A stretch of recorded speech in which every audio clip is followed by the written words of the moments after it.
983年的客家戏剧年按部就班点么正式上映。客家电视台推不了苗栗县政府合作，将包含了有奖、网络、真戏剧参与创造的场景都搬到县政府展出。本民众到苗栗县政府盘古，莫是做新的世界，是当中许多咧戏剧地图的场景创造。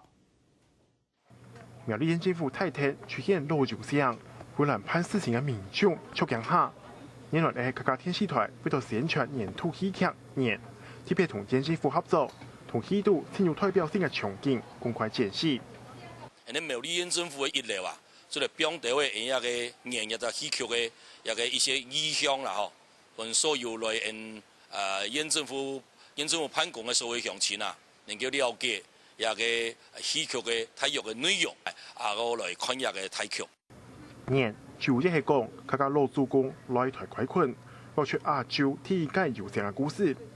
虽然大戏个强度，游乡因为剧情的需要已经少拍咧，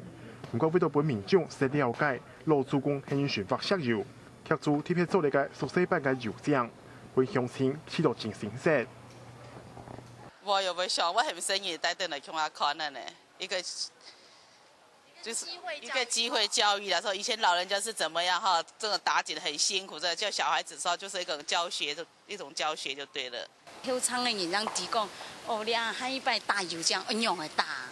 冇按來提講一樣嘅打吼，正經愛本大家的參觀真好。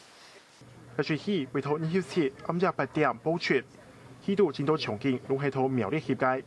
縣政府希望未來是有更加多嘅戲劇來苗栗取景。透過無相關的方式，帶動縣內嘅文化觀光發展。客家新聞用兒諾苗栗報道。